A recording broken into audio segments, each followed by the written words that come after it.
Hello friends, and welcome to the Hanged Man in the Moon. If this is your first time here, welcome. Thank you for coming. I'm pleased to meet you. If you've been here before, thank you for returning. I'm truly honored. Friends, if you are a returning visitor, you probably noticed from the thumbnail for this video that this is my response video. Yeah, what I do is every week I have a larger spread that I record early on in the week. And then I pull some cards and I do a response video to get either a central message from the earlier spread or maybe another layer of advice or information for that spread. And I'm in the middle of my deep dive into the Lenormand system. Yeah, this is my third or fourth maybe it's my fourth year of deep diving. My first year of deep diving was for the continental Tarot system. And then I looked into the Egyptian Tarot systems. And then I looked into the Thoth system, and I think this is my fourth year. Probably going to take a break from deep dives for a while. But, so yeah, this is my deep dive into the Lenormand system, and it's really been interesting. So, after I do my larger spread with Lenormand, what I do is I use Tarot to get a central message from that, to explore what that spread was trying to teach us in a different way. And I've already gotten a spread already laid out for us. But before you look at this spread, I highly recommend you go on over and watch that other video first, because since I'm launching off of that spread, because I'm responding to that spread, I'm going to be reading these cards differently than I might be reading them otherwise if I weren't doing a response, right? So what I would suggest is going to watch that spread video first, and so I'll put a card up here for you to be able to hop on over and watch that. And remember, you don't have to watch these videos in one sitting. You can watch them in bits and pieces. Yeah, so watch that, come back over here and watch this, and this will make more sense, I believe. Also,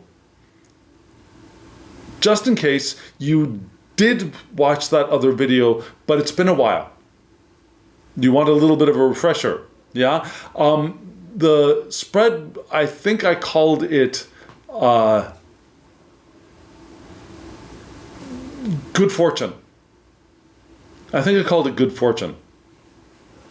And it was a spread that was pointing us towards the idea that we're going to be entering a week of good fortune, of guidance, of finding our direction, of little bits of good luck springing up around us. But cautioning us that we might be reacting to that good fortune and good luck and little bits of bright, shiny things sparkling around us with warning bells that this can't last, that this is going to end, and that burden of those worries of this is not going to be eternal. And it pointed us towards, I think, some solutions to that, but I was curious about what you do when you get those worries when things start going well. Does that happen for you? Do you start getting those little niggling worries of this can't last forever when things are going well? What do you do when that happens?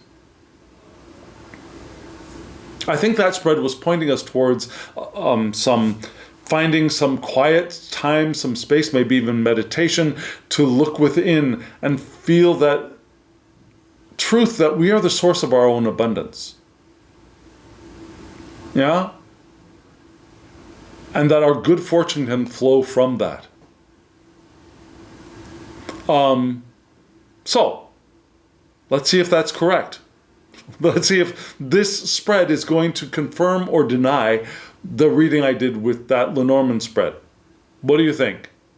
So, friends, what I'm going to do is I'm going to show you the spread. We'll talk about the cards, the decks that I'm using for this spread, and then we'll start reading them together. I'll break it down into its two major component parts, and we'll read those parts together. Are you all ready? Friends, here is this week's spread.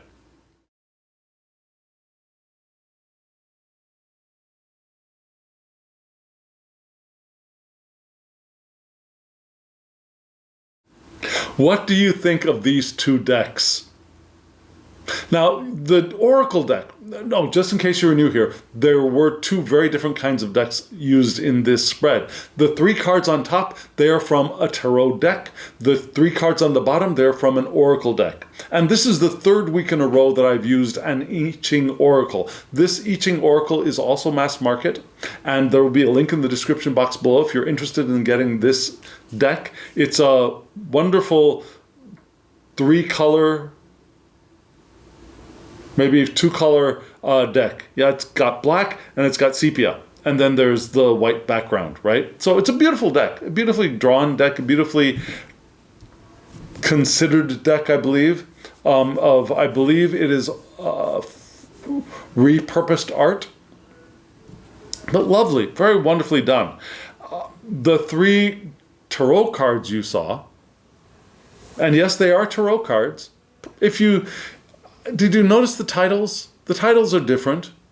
Yeah, it's called the Japanese Poetry Tarot. It is also mass market. There will be a link in the description box below. It's a beautiful deck. A little border heavy, if you ask me, but I think I would not want to trim these borders off. Now, the border are part of the art of the card, right? Because they're scrolls. They're scrolls with art on it, on the card. So I think it's lovely. And you saw that the titles of the cards are a little bit different from what we would normally consider as tarot. But I'll talk about that when we start reading those three cards together. Yes? So, wonderful decks. I think they work beautifully together. Now again, just in case you're new here, the three cards above, they're in a 3-card spread, which means significance, challenge, advice. That's how I put those three cards. The significance. What is the significance of the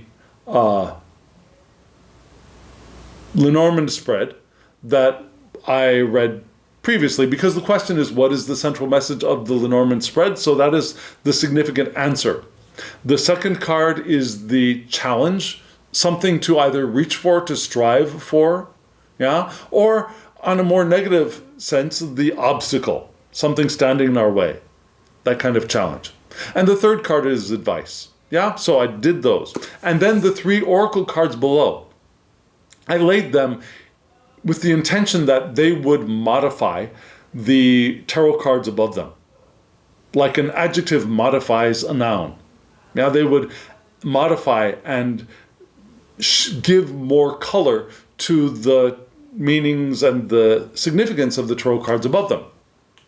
So what we're going to do is we'll look at the three tarot cards together and we'll read those three cards. And then I'll show you the oracle cards again and we will see how they modify the tarot cards above them. Does that make sense, friends? If you're all ready, let's jump on this journey together. Here are the three tarot cards once more. Look at these beauties.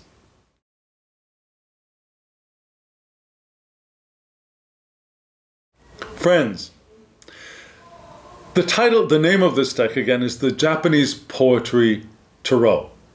And, you know, this is a tarot that I think really asks for using it with the guidebook, because there is a poem associated with each one of the cards. And, well, maybe you're different from me, but memorizing 78 separate poems for the deck, in addition to the other things that I've learned about tarot, would be a challenge that I don't think I'd be interested in taking on. So, when I read with this deck, I will always use the guidebook with it. You know what I'm saying? I mean, you can still get the idea, I think, from the cards themselves, but I'll read the poems for you for these three cards. Now you saw, we had from left to right, we had the 8 of Summer. Now Summer in this deck is the Wands suit. Yeah, we had the 3 of Summer, which is also Wands. And then we had the Queen of Autumn, which is Pentacles. Yeah? So what do you think? What would the suit of Spring be in this deck? it would be the cups, right? And the suit of winter would be the swords. Makes sense, doesn't it? But we didn't have any of those. We had 2 summers and 1 autumn. And summer naturally flows into autumn, so that's kind of cool, right? But we start off with this beautiful, beautiful, beautiful 8 of Wands card, 8 of Summer card. And let me read you the poem right now. Near my window, the wind rushed, playing with the bamboo leaves, getting shorter, the slumber of summer nights. And that is a poem written by Princess Shikishi, I believe. Shikishi Naishinmu. Okay, so, yeah, near my window, the wind rushed, playing with the bamboo leaves, getting shorter, the slumber of summer nights. So, if you look at the indications in the guidebook, the 8 of Summer, 8 of Wands, is hindrances and noise, which is interesting. Yeah? More traditional ideas, and I could kind of see that. I mean, the noise part, the hindrance, in the poem we had the wind making noise with the bamboo leaves in the summer night, maybe disturbing sleep, being a hindrance to deep sleep. Yeah, maybe. You can see the bamboo there by the window. But we usually think of the 8 of Wands as being movement, right? Energy, things being energized, speed picking up, action, vigorous energy implied, acceleration, excitement. Excitement could also be a hindrance, I guess. Excitement could also be, could create noise. And maybe that's it, that things are speeding up a little bit, and that increased activity, that increased speed, movement, could also be creating a little bit of mental noise, right? A little bit of mental hindrances. Does that make sense? And that leads to this next beautiful card, which actually looks a lot like the original Smith-Waite version, not in actual design, but the concept, I think, that we see in the Smith-Waite card is echoed in this card very clearly. The 3 of Summer being the 3 of Wands, right? Let me give you the poem for this. As I prepare to cross the valley stream, the sound of fullness, inside new excitement. Incite new excitement. Let me say that once more. As I prepare to cross the valley stream, the sound of flutes. Okay, so as I prepare to cross the valley stream, the sound of flutes incite new excitement. And that is a poem by Masaoka Shiki. Lovely card. You see the figure standing there. By the hair, I'm going to say that this is a young man. Yeah, a young man standing, looking at a river, but perhaps getting ready to cross the river, right? So what do we have for the 3 of Wands? Self-motivation, looking forward. Transformation is possible. That's from the guidebook for this deck. But also, more traditionally, progress, adventure. Now, action from intention. That effort being put into the carrying out of our plans, those ideas, that's the challenge. So we've got this activity, this motion, things getting busier from the Eight of Summer card, which could be disturbing us, could be giving us some mental noise, maybe hindering us a little bit mentally, I suppose. But the challenge is to be self-motivated, to look forward, to progress, to act on our intentions, right? And the advice is to Queen of Autumn. Whether we're in male bodies, we're in female bodies, we're in trans bodies, we're in cis bodies, we're in intersex bodies, we're in non-binary lives, it doesn't matter. We're all kings, we're all queens, we're all knights, we're all pages, we're all princesses, we're all princes, we're all of that. So we want to embody our inner Queen of Pentacles, our inner Queen of Autumn. And let me read the poem for this. It's a long one. Peacefully reigning here, my sovereign, you, a deity, at the behest of the gods, here is where you rule, among glorious shores, where the waters of Yoshimo River flow swiftly. You built a palace that ascended into the heights of heaven, from which you marvel at your country. And that is from Kokimondo no Hiromaru. And it's a poet from the 7th century AD, about. Yeah? In Japan. And what is the Queen of Pentacles? Creation, serenity, being grounded. So that's the advice. We want to be creative, but also serene and grounded. Yes? We want to view our kingdom from the heights of the palace that we built in this one, right? And you see the queen there from the heights of her palace looking over her territory, seeing all the way to the ocean. And we want to do that. We want to go up and be serene, be resourceful, maybe be nurturing to other people, but practical.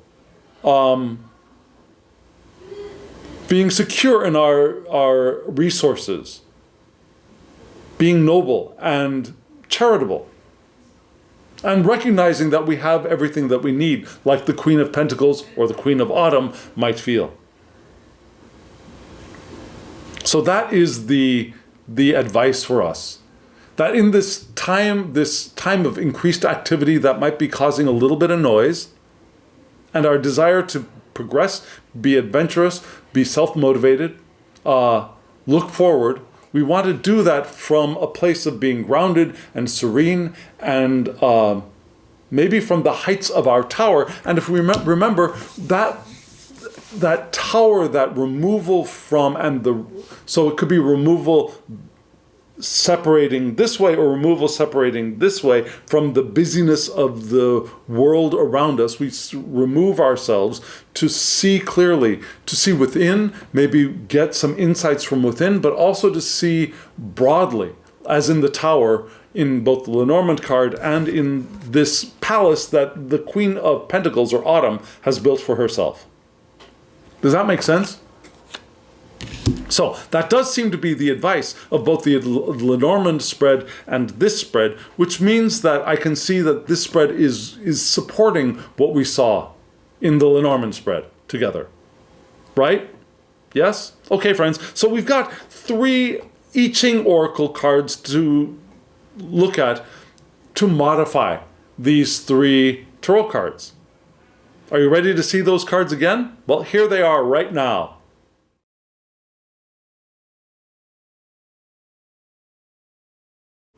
Friends, from left to right, we had 3 I-ching oracle cards, right? Number 46, number 2, and then number 30. Yeah? And we'll start off with 46, which gives us this image of a tree on a mountain or hill overlooking a stream with a bridge.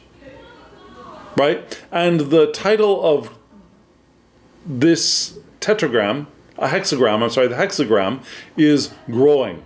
The Chinese word is, I think, sheng, and it's earth over wind. So earth above, wind below.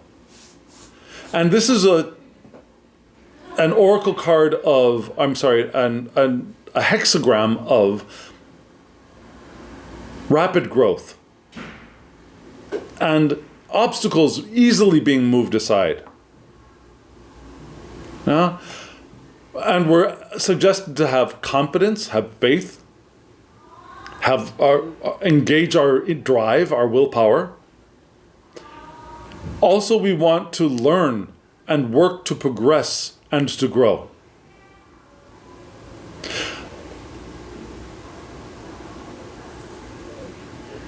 We want to embrace challenges as well.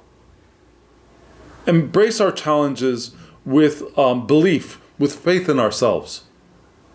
Yeah? We want to keep moving forward. We want to embrace great success. And that is modifying this 8 of Summer card, the Ace of Wands, right? So again, we're movement forward. And there might be some noise, which could be those obstacles that we're talking about here in in hexagram 46. But with faith, with belief, we can move through these obstacles quickly and we'll experience rapid growth. Yeah? And that's part of what the Lenormand Spread was indicating to us, is that we're in this time of sparkling good fortune and resources and abundance. So that could be that rapid growth, right? That makes sense? And so again, the challenge was the 3 of Summer, right? And below that is this card, which is hexagram 2, which is called Earth or receptive. The Chinese name, I think, is Kun, and it's earth over earth. So here we had earth over wind, but here we have earth over earth, which is saying go with the flow. Now, have a stable and harmonious process. Now we want to move, which is interesting because this is earth, but it feels like we're moving like water. A little bit. We want to be gentle and accepting. We want to move forward without force and without demand. Not demanding that things be as they should be, or forcing things into the positions we think they should be in, or forcing things away. We want to move smoothly, gently, undemandingly. We want to do good things because that will lead to positive outcomes. We want to be honest, fair, and have a broad-minded approach. So, as we do this, as we find our self-motivation, as we motivate ourselves, as we progress, and we take on the challenges, and we take our intentions and we put them into action, we want to do that not with force or with demanding that things happen, but rather going with the flow of intention, which is what living an intentional life is, right? This whole channel is dedicated to how we can live our lives more intentionally in the coming times, in the present and in the coming times, and going with the flow of our intention as we direct it with our willpower and our intention, right? We flow with that gently, accepting what's happening, doing good things, being honest, fair, and broad-minded as we flow with our intention, through this time of increased activity, right? And rapid growth. And that requires the confidence, I think, of this thing and belief. Because if we don't have that confidence or belief, that's when we start doing that, forcing things to happen, make things happen, right? But we want to have that confidence. We want to have that belief. We want to have that faith to flow with things, knowing that as we've set things into motion with our intention, that we can flow with them, right? That's the challenge. So the advice card, which was the Queen of Pentacles, right? The Queen of Autumn. Below that we have this hexagram, which is 30, which is called brightness or clinging, depending on which reference you look towards. Yeah?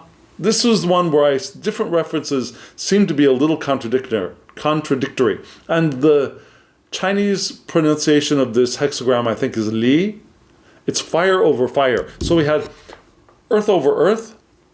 Here we have fire over fire, which could be beneficial or it could burn us, right?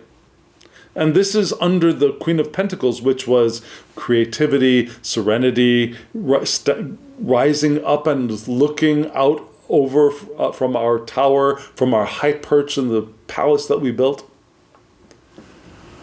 So this card indicates illumination and intense passion, which would bring success and hope. And we had some of that in this Lenormand spread from the star card, right? Hope, success. Our vitality and our enthusiasm and energy are going to help us now. So we want to cling to what is new, what is true, I'm sorry, not new. We want to cling to what is true and what is right. Remember, honest, fair, broad approach to this card here. Whoops, I'm holding it up. No, I'm holding it right side up. Now we see the ducks in the water below. We see the duck flying above. We want to move in the direction of our honesty and fairness and truth and with a broad approach. And this card is telling us what? It's telling us cling to what is true. Yeah, embrace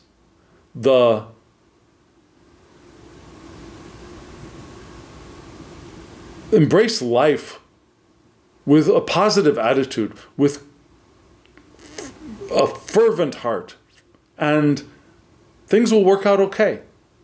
Things will go well.